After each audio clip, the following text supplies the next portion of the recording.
Assalamualaikum Sampurasun Ka Sadayana. Ada anggota DPRD Jabar yang bernama Maulana Yusuf yang sudah beberapa kali menyerang atau mengkritik Kang Deddy Mulyadi. Tapi kalau menurut saya lebih terkesan menyerang ya. Dan kali ini dia mengeluarkan narasi-narasi yang berhubungan dengan dana hibah yang digelontorkan untuk kegiatan-kegiatan keagamaan, khususnya keagamaan agama Islam ya. Dan kita lihat videonya tentang narasi yang dia keluarkan ya, statement-statementnya. Entah dengan ungkapan kata-kata seperti apa, saya menggambarkan kondisi Jawa Barat kali ini, khususnya di 2025 ini, yang telah menghapus, meniadakan bantuannya. Sekali lagi, menghapus bantuannya kepada masjid, pesantren, madrasah, majelis taklim, dan apapun itu yang berhubungan dengan keagamaan, khususnya agama Islam. Pemerintah sekarang. Nah, dia mengatakan bahwa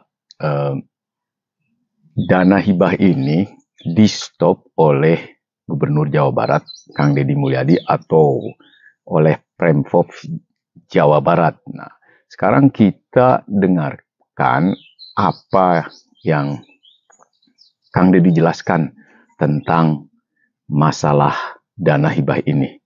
Benarkah ini di-stop atau ini dievaluasi atau mau ditertibkan? Protes. Kang Deddy menyebut selama ini banyak penerima dana hibah keagamaan ini berasal dari kelompok itu saja. Dalam artian, yayasan yang memiliki akses politik ke gubernur, DPRD, dan relasi kekuasaan lainnya.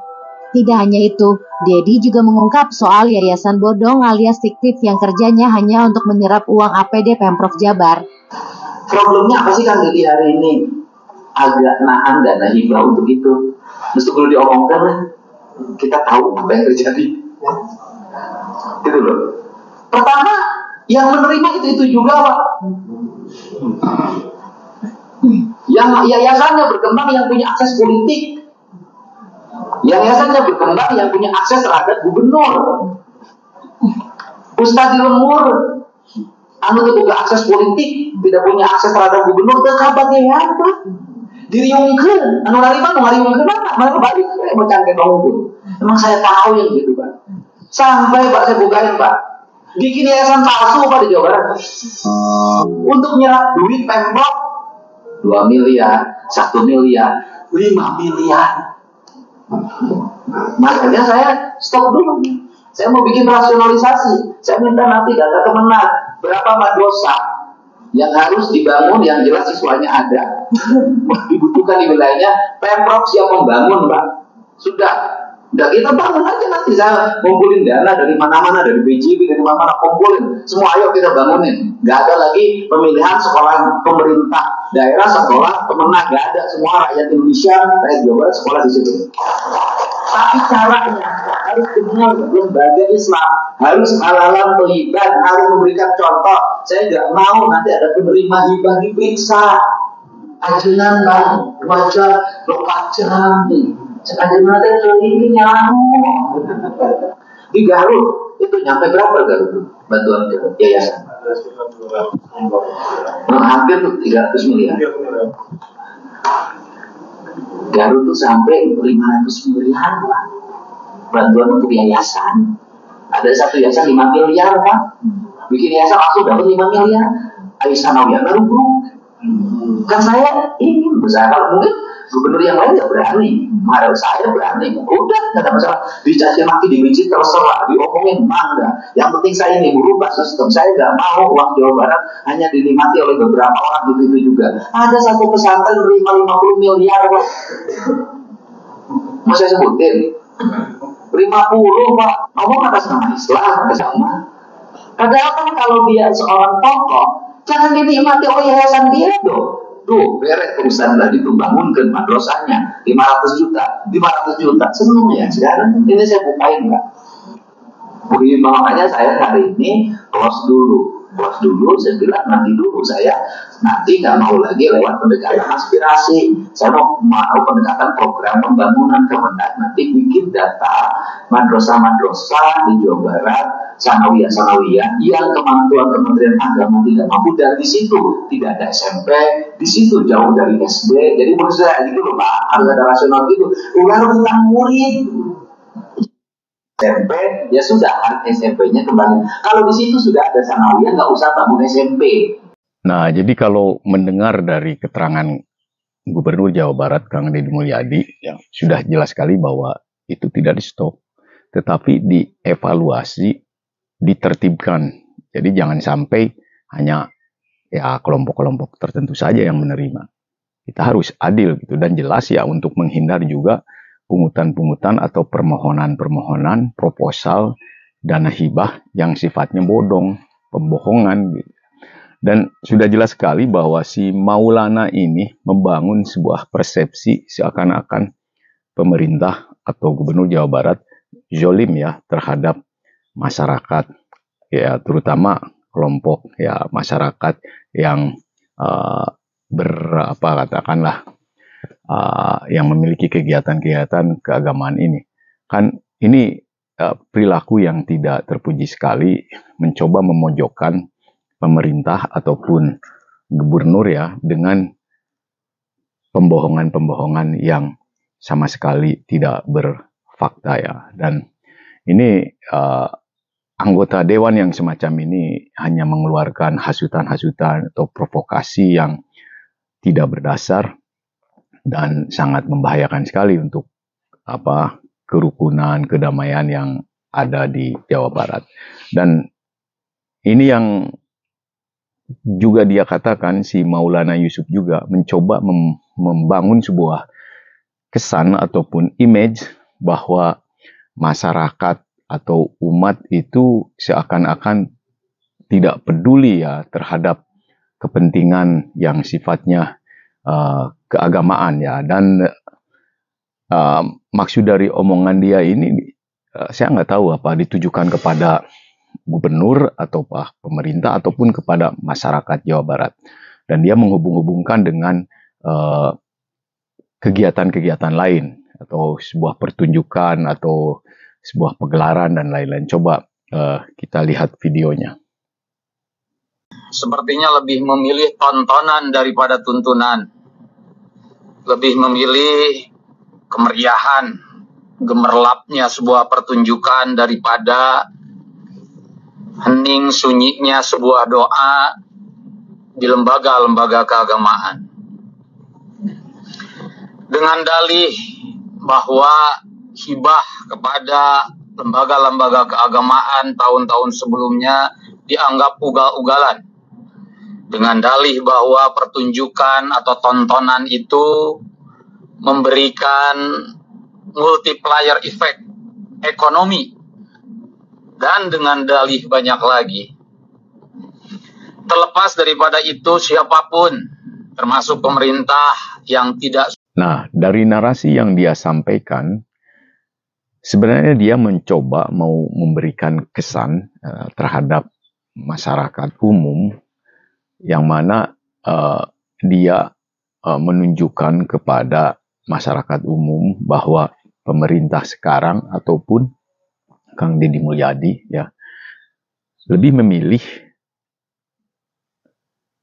melakukan atau menyelenggarakan kegiatan-kegiatan yang berupa tontonan daripada kegiatan yang sifatnya tuntunan gitu ya. Dan juga dia jelaskan dengan bentuk yang lebih konkret, yaitu dia katakan bahwa lebih baik ya memilih pagelaran atau pertunjukan yang berkilapan, gemerlapan dengan lampu-lampu cahaya dan tek-tek bengek lah gitu, daripada ya, memilih keheningan doa. Itu jelas sekali maksud dia. Ya, dia mencoba membuat sebuah persepsi bahwa ya pemerintah sekarang atau Kang Deddy Mulyadi itu lebih condong kepada hidup yang sifatnya ya hiburan terus gitu ya, daripada berdoa gitu ya, atau melakukan kegiatan-kegiatan yang bersifat keagamaan.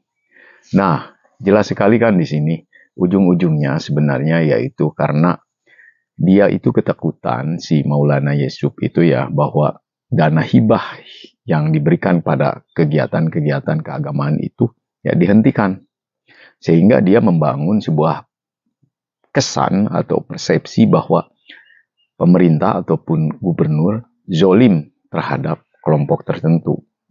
Dan sama sekali kan ini tidak benar ya. Lagian pula kan keheningan doa itu tidak perlu dengan dana hibah. Keheningan doa ini bisa dilakukan secara individu, pribadi ya, di rumah-rumah atau di masjid-masjid dengan secara khusyuk. Yang perlu dana hibah itu kan penyelenggara atau pengurus mereka yang melakukan kegiatan-kegiatan keagamaan yang sebenarnya banyak sekali juga ini dijadikan sebuah kedok atau dijadikan sebuah ya proposal bodong, yaitu ya pembohongan, padahal mereka hanya membutuhkan dana hibahnya saja, tetapi penyelenggaraan kegiatan-kegiatan keagamaan semacam diinvestasikan misalnya dalam bentuk ya bangunan madrasah ataupun kepentingan-kepentingan anak didik di pesantren dan lain-lain, justru tidak disalurkan ke sana dananya. Malah banyak yang dinikmati oleh para pengurusnya atau mereka yang mengajukan proposal hibah dana hibah tersebut. Dan itu Kang Deddy terangkan masalah itu.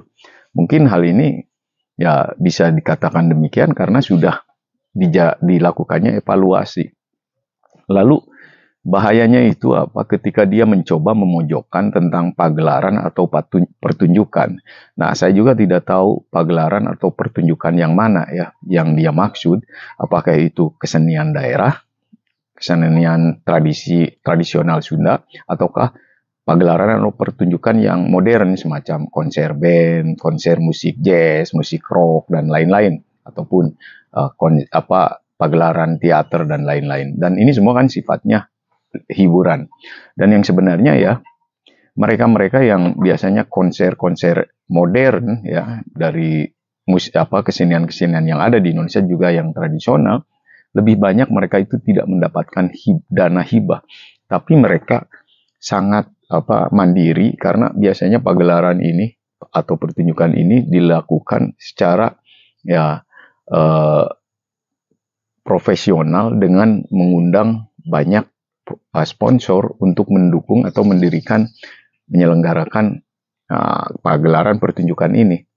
Dan kebanyakan mereka dari kelompok-kelompok penggiat ya seni atau kesenian ini ya mereka juga diundang oleh pemerintah ataupun instansi swasta atau swasta untuk melakukan pagelaran di mana mereka dibayar, mereka diberikan kontrak untuk melakukan atau menyelenggarakan pagelaran yang bisa menghibur masyarakat ataupun customer daripada misalnya perusahaan swasta dan lain-lain. Jadi mereka sebenarnya tidak mendapatkan dana hibah. Nah, jika masyarakat memilih ya untuk menikmati hiburan, kenapa enggak? Ya, dunia ini tanpa hiburan juga sangat monoton sekali. Ya, dan yang jelas masalah pagelaran kesenian tradisional Jawa Barat, terutama kesenian Sunda, ini sangat penting sekali, yaitu untuk melestarikan tradisi seni budaya Sunda, di mana di sana juga terdapat ya filsafah yang bisa menuntun kita untuk hidup dengan etika akhlak yang baik, semacam adanya pagelaran wayang golek, yaitu kesenian Jawa Barat Sunda ya. Ini kan dalam pagelaran wayang golek ini sering sekali dalang memperkenalkan atau menceritakan ya tentang kehidupan yang sifatnya mendidik, yang isinya penuh dengan filsafah kehidupan, menuntun umat atau masyarakat untuk hidup lebih baik, lebih bijaksana, dan lebih terarah. Jadi apa yang salah dengan adanya pagelaran kesenian tradisi Sunda ini gitu. Dan kita tahu sendiri, kita di Jawa Barat eta loba pisannya kesenian Sunda teh, aya gedegung, kacap bisuling, reog, terus angklung, pencaksilat, banyak sekali, dan ini kudu dilestarikan gitu. Jangan sampai ini hancur lebur. Dan justru kalau saya bisa usulkan, dan saya meminta itu, Kang Deddy justru berikanlah subsidi kepada penggiat-penggiat atau mereka yang mengembangkan dan melestarikan kesenian-kesenian tradisional Sunda, karena ini sangat penting sekali. Ini sebagai identitas bangsa Sunda yang harus dilindungi. Kalau tidak, suatu hari ya identitas kesundaan itu akan hilang, yang mana salah satunya adalah kesenian tradisi itu sendiri. Nah, berarti si Yusuf Maulana ini yang bisa saya petik kesannya, yaitu mencoba juga katakanlah membenturkan kegiatan keagamaan dan kegiatan pagelaran yang sifatnya hiburan untuk masyarakat. Nah, dia mau menggiring agar masyarakat tidak menyukai kesenian-kesenian daerah, kesenian tradisi Sunda, ya, ataupun kesenian yang lainnya yang sifatnya modern. Nah, sekali lagi ya, saya harap ya si Maulana Yusuf itu kalau mau mengkritik ya mengkritik saja, jangan mencoba menghasut, memprovokasi, dan membenturkan hal-hal yang lain dengan kepentingan dia sebagai proyek dia yang mendapatkan dana hibah.